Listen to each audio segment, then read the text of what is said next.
Okay, guys, let's do a fantasy check-in now on the Minnesota Timberwolves, who are rolling really since General Soreness was traded to the Philadelphia 76ers on the back of Bob Covington, who is over the last 2 weeks a top 25 player. The minutes are up from him, averaging almost 3 steals and a block, 15.7 rebounds, really thriving in this environment in Minnesota, which is great for him. I do have to talk about Derrick Rose, who I keep saying that the shooting's unsustainable, but he keeps shooting at this level.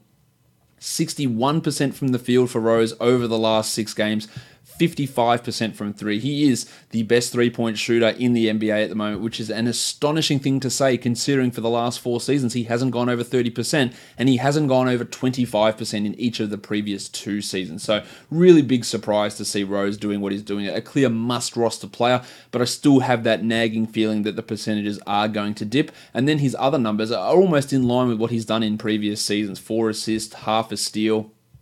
No blocks, low rebounds, numbers which don't make for a great fantasy guy. So if the efficiency does fall off to not even back to last year's numbers, but back to like sort of average numbers, then a lot of his value goes away. Karl-Anthony Towns still struggling to really get back into that top 10, top 5 discussion, despite averaging 22 and 11. The blocks, which were really high at the start of the season, have dried up. Only 3 blocks over his last 6 games, and that's really what's going to determine if he's going to be the 15th best player or the 5th best player. If those blocks go to 1.5, or if they stay at 1, that can be quite a significant difference there.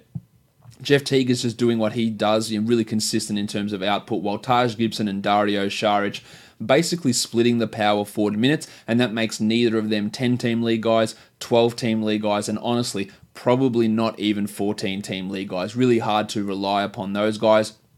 Josh Okogie back out of the rotation now that everyone's healthy. He'll really only play in blowouts, so no need to be holding on to him outside of dynasties. While Andy Wiggins, really terrible performances lately. The 281st ranked player over the last 2 weeks, averaging just 10 points. Now, we can shit on Wiggins as much as we want, but he's not going to continue to shoot at 28% from the field or 22% from three, which is what he's done over these last 6 games.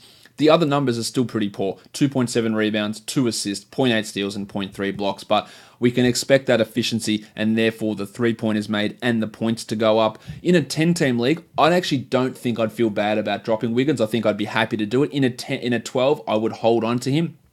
And if someone dropped him in a 12-team league, I would look to add him. Now, he wouldn't necessarily be a must-add guy. It depends on who I'd drop, but he's someone I'd absolutely look into doing that and considering whether I'd add him rather than doing it as a must scenario. But it's been a very... After 2 strong games after General Soreness left, Wiggins has fallen completely off a cliff with that shooting, but that should improve, I imagine, to at least some degree over the coming weeks.